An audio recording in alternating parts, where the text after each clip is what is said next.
Good morning everyone. मैं हूं सुनील जांगिड़ और आप देख रहे हैं आपका अपना channel JMC Jangid maths classes. और आज हम सीखेंगे व्रत के बारे में परिभाषा व सामान्य जानकारी। अब हम देखते हैं व्रत की परिभाषा क्या होती है। मैंने पहले से लिख ली है। किसी समतल में स्थित एक स्थिर बिंदु से नियत दूरी पर रहते हुए उसी समतल में गमन करने वाले बिंदु का बिंदुपथ व्रत कहलाता है। अर्थात एक समतल है, उसमें एक निश्चित बिंदु है, एक निश्चित बिंदु ओ लेते हैं अपन से नियत दूरी पर रहते हुए उसी समतल में गमन करने वाले बिंदु का बिंदुपथ, यानी एक बिंदु है जो ओ बिंदु से निश्चित दूरी पर इसके चारों ओर गमन कर रहा है का बिंदुपथ यानी लोकस एक व्रत कहलाता है। अर्थात गोल आकृति होती है, उसमें एक मूल बिंदु से निश्चित दूरी पर रहते हुए यदि हम किसी बिंदु को गति करवाते हैं तो हमारे पास व्रत का निर्माण होता है। बिंदु का बिंदुपथ व्रत की परिधि कहलाता है।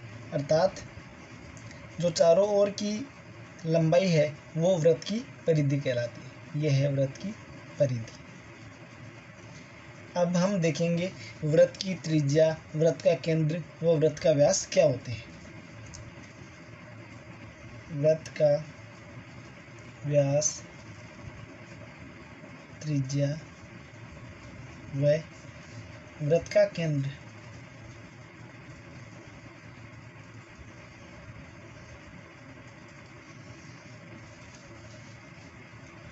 व्रत के अंदर स्थित वह बिंदु जो परिधि के प्रत्येक बिंदु से समान दूरी पर होता है। यानी व्रत के अंदर स्थित वह बिंदु जो परिधि के प्रत्येक बिंदु से समान दूरी पर होता है व्रत का केंद्र कहलाता है। अर्थात ओ है वो हमारे पास व्रत का केंद्र है। अब हम देखते हैं व्रत की त्रिज्या। परिधि पर स्थित किसी बिंदु की व्रत के केंद्र से दूरी त्रिज्या कहलाती है। अर्थात व्रत का केंद्र है, परिधि पर स्थित जो बिंदु है, प्रत्येक कोई भी ले लो, ये बिंदु है, ये दूसरा बिंदु है, ये बिंदु है, ये सभी है वो व्रत की त्रिज्या कहलाती है। और व्रत की त्रिज्या को हम स्मॉल आर से डिनोट करते हैं। ये भी स्मॉल आर, ये भी स्मॉल आर, ये भी स्मॉल आर। अब हम देखते हैं व्रत का व्यास क्या होता है।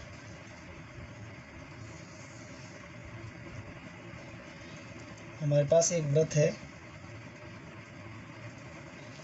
व्रत की व्यास की परिभाषा के लिए वह रेखाखंड जो व्रत के केंद्र से होकर गुजरता है, यानी एक रेखाखंड है जो व्रत के केंद्र से होकर गुजरता है, वह रेखाखंड के सिरे है वो व्रत की परिधि पर स्थित होते हैं। ये तो केंद्र है, यहाँ से गुजर रहा है, और इसके सिरे है वो व्रत की परिधि पर स्थित होते हैं, तो ये व्यास कहलाता है। और व्यास व्रत के केंद्र से गुजरता है। और हम जानते हैं कि व्रत के केंद्र से परिधि पर स्थित किसी बिंदु की दूरी स्मॉल आर त्रिज्या होती है। यह भी तैयार त्रिज्या हो गई, ये भी हमारे पास त्रिज्या होगी। तो ए बी है व्यास हमारे पास। और व्यास क्या है? Small R plus small R बराबर 2r। अर्थात व्यास है वो सदैव त्रिज्या का दुगुना होता है। अब हम देखते हैं व्रत के लिए चाप की क्या परिभाषा होती है व इसकी लंबाई हम कैसे ज्ञात करते हैं। व्रत का केंद्र हमारे पास O है और व्रत की परिधि पर स्थित हमारे पास दो बिंदु है A और B। तब व्रत के लिए चाप की परिभाषा क्या होती है? A व B की परिधि की लंबाई, अर्थात A से B तक जो परिधि की जो लंबाई है वो हमारे लिए चाप की दूरी होती है। तब हम चाप की दूरी कैसे ज्ञात करते हैं? इसके लिए हमारे पास सूत्र है।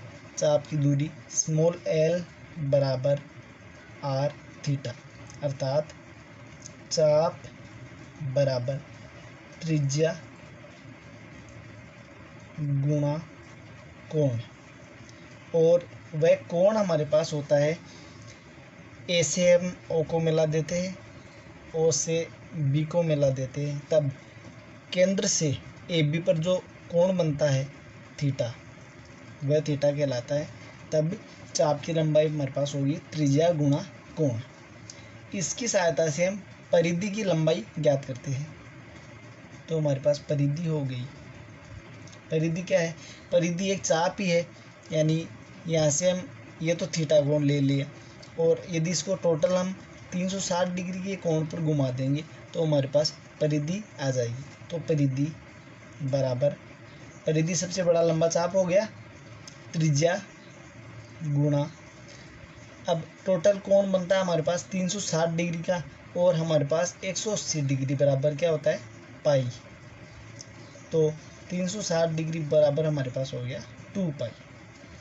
तो ये सूत्र हो गया 2 पाई। तो परिधि की लंबाई हमारे पास होगी 2 पाई स्मॉल आर,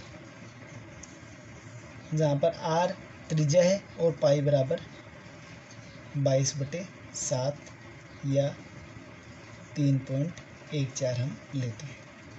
अब वृत्त का क्षेत्रफल क्या होता है वो देखते हैं अपन। वृत्त का क्षेत्रफल,